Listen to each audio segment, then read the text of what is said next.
semua. Balik lagi bersama kami di channel LPK PPSDM Resduku. Oke, di video edukasi kali ini kita akan membahas mengenai bagaimana sih tips mengikuti online training yang benar. Untuk lebih jelasnya, kita tanya dulu yuk ke teman-teman pendapat mereka seperti apa sih. Langsung aja yuk.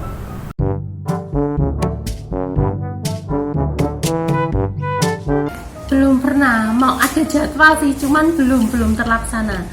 Jadi belum pernah ya. Pelatihan itu kayak seminar ya berarti ya? Udah pernah.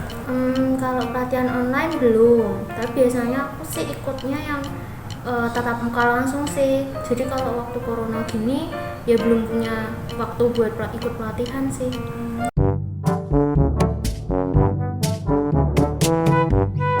Etika tertulis sih biasanya nggak ada ya, cuman sepengetahuan saya kalau online itu kan beda sama kita tatap muka, jadi artinya kan interaksi audien atau kita terhadap materi itu kan ada jarak, artinya harus sabar untuk gantian. Misalkan kalau kita mau menanyakan hal yang nggak kita mengerti kan ada beberapa peserta, artinya kita nggak boleh. Kalau biasanya kalau tatap muka kan kita bisa tunjuk tangan terus bertanya, tapi kalau mungkin lewat daring ini, lewat online ini ya kita harus sabar, artinya kita nggak bisa, soalnya kita nggak tatapan muka langsung dengan pemateri, mungkin seperti itu sih. Terus ya seminar online biasanya ya kalau di mute mungkin ya speakernya biasanya di mute. Itu aja sih kayak sepengetahuan saya selama ini ikut seminar online. Etika itu berarti kan sikap yang harus dipersiapkan sebelum pelatihan online. Mungkin terkait yang namanya online ya pastinya jaringan. Jadi kita harus mempersiapkan jaringan kita itu memang koneksinya itu stabil. Jadi kan jangan sampai trainer lagi membacakan materi tiba-tiba koneksi terputus, kan itu sangat disayangkan. Kemudian untuk laptop kita mungkin harus dipastikan, laptop atau HP kita ya, jadi dipastikan untuk webcamnya atau mikrofonnya itu memang bisa terdengar dan terlihat, karena kan biarpun online kita juga bisa melihat si trainer pun juga bisa melihat kita. Kemudian jadi kalau ada sesi tanya jawab gitu kan, jadi bisa mumpuni. Kalau mikrofon kita di laptop terganggu kan berarti suaranya nggak bisa, malah terganggu. Kemudian selain itu ya paling ballpoint, kemudian buku buat kita mencatat materi-materi atau hal-hal yang perlu dipertanyakan. Kemudian selain itu dari diri kita, biarpun online itu kan di depan laptop itu trainer kan bisa melihat kita, jadi kita juga mungkin harus mandi, sisiran, dandan mungkin seperti itu ya. Jangan terus karena di rumah terus pakainya daster gitu kan. Nah, karena kan kita tetap terlihat oleh trainer, jadi tetap harus menghargai biarpun itu di rumah. Kemudian selain itu mungkin sebelumnya kan kita pasti sudah diberitahu itu sebelum pelatihan ada judulnya apa, tentang apa. Mungkin kita bisa searching dulu mengenai hal yang akan ditrainingkan itu. Jadinya ketika training berlangsung itu kita bisa mengajukan pertanyaan yang lebih dalam, karena kan kita sudah belajar dulu sebelumnya. Jadi training itu nanti akan memberikan nilai plus bagi diri kita sendiri. Mungkin itu sih kalau untuk etikanya. Oke teman-teman, tadi itu merupakan beberapa pendapat dari teman-teman yang udah kita temui. Untuk lebih jelas dan rincinya, kita langsung tanyakan yuk ke ahlinya. Salam sejahtera semuanya. Bagaimana kabarnya? Saya harap selalu dalam lindungan Tuhan dan keadaan baik-baik saja. Oke, untuk melakukan online training atau meeting online, memang ada banyak hal yang harus kita perhatikan. Jadi sebetulnya tidak sesimpel yang dibayangkan kalau memang hasilnya ke arah yang profesional. Misalnya apa sih yang harus kita lakukan supaya online meeting kita itu baik gitu kan? Salah satunya adalah yang harus kita siapkan adalah alat. Alat itu terkait misalnya kalau kita mau menggunakan HP, maka bagaimana kuotanya, bagaimana pulsanya, dan tentu bagaimana daya powernya. Gitu kan, jangan sampai nanti kita mau online, meeting online, ternyata baterainya tinggal 10% lagi misalnya, itu baru berapa menit sudah mati, dan itu bingung nanti ya. Terus selanjutnya adalah tentang aplikasi yang digunakan saat online training. Apakah aplikasi itu kita familiar atau belum? Apabila sudah familiar, nggak masalah. Tapi kalau kita belum, baru denger bahkan, maka sebaiknya kita persiapkan jauh-jauh hari deh. Atau mungkin kalau besok mau meeting, kita baru diundang hari ini, ya hari ini kita cari tahu nih, aplikasinya apa. Biasanya aplikasi yang banyak digunakan itu ada Google Meet, ada Zoom, ada Webex, dan mungkin masih banyak lagi ya yang lainnya. Nah, apabila nanti kita hanya terbiasa dengan satu aplikasi, itu akan menyulitkan kita juga, baik itu secara untuk posisi kita sebagai narasumber ataupun sebagai peserta. Jadi lebih baik kita bisa menggunakan beberapa aplikasi yang banyak digunakan, misalnya Zoom dan Google Meet misalnya. Kita harus familiar untuk itu. Terus selanjutnya juga kita harus memperhatikan tentang tools-tools di dalamnya. Jadi kalau kita ada Google Meet atau Zoom, di situ kita harus tahu tombol ini gunanya untuk apa, tombol ini untuk apa, bagaimana cara mematikan speaker, bagaimana cara mematikan kamera, bagaimana cara keluar, dan bagaimana cara kita chatting ketika ada pelatihan sudah berjalan seperti itu. Jadi kita harus bisa juga menggunakan aplikasi tersebut sehingga kalau nanti dilakukan pelatihan kita sudah terbiasa. Terus selanjutnya juga persiapan kita adalah mengecek apakah mikrofon HP kita bisa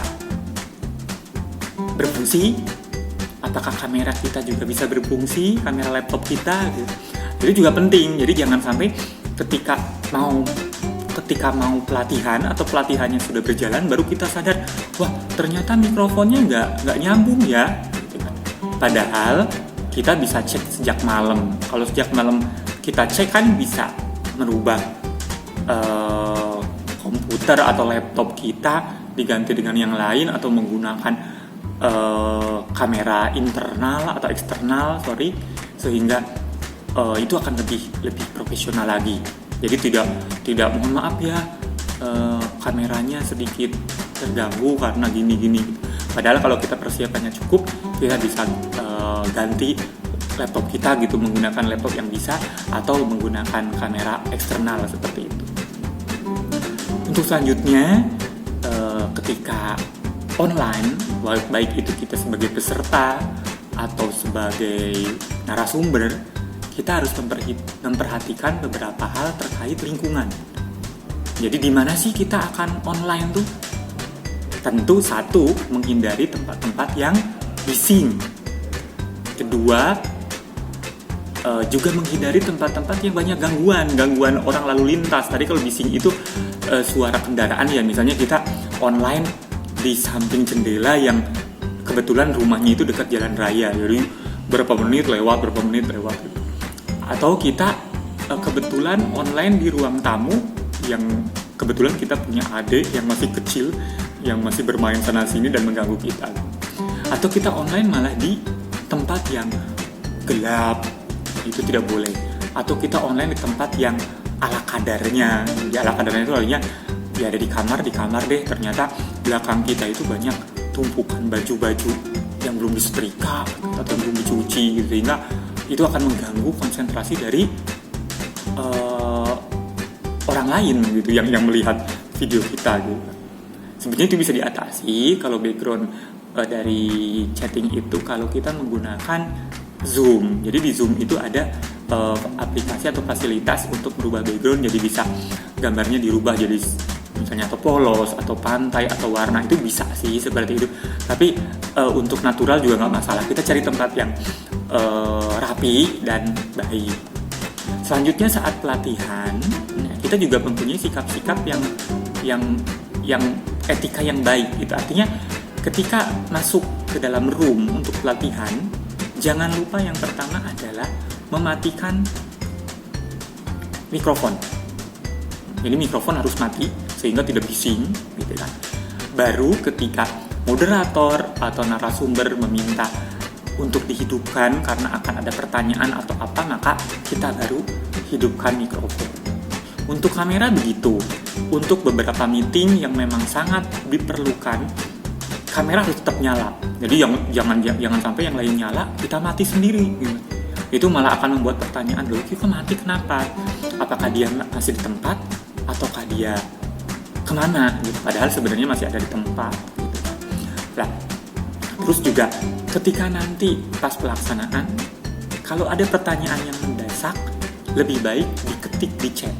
Jadi kita tidak langsung buka mikrofon, di chat dulu, izin untuk bertanya. Baru setelah izinkan, baru kita buka mikrofon. Terus setelah selesai, jangan dulu meninggalkan ruangan atau room tersebut sebelum dipersilakan oleh moderator. Jadi kalau udah selesai, atau jangan sampai keluar masuk gitu, itu malah membuat pertanyaan ini kenapa nih, kecuali apabila memang jaringannya sedang ada masalah, biasanya memang seperti itu tidak bisa kita cegah. Terus untuk nanti yang kita mau keluar itu nunggu moderator. Apabila moderator sudah memberikan aba-aba, baik terima kasih pelatihan ini kita tutup, peserta boleh meninggalkan ruangan ini, sampai jumpa di waktu yang lain misalnya, atau gimana, baru kita ucapkan terima kasih biasanya melalui chat atau melalui speaker. Udah gitu langsung kita live meninggalkan ruangan. Jadi tidak langsung meninggalkan seperti itu. Itu mungkin yang bisa saya sampaikan terkait gimana sih cara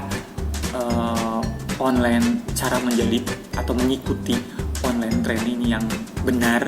Jadi salah satunya seperti itu.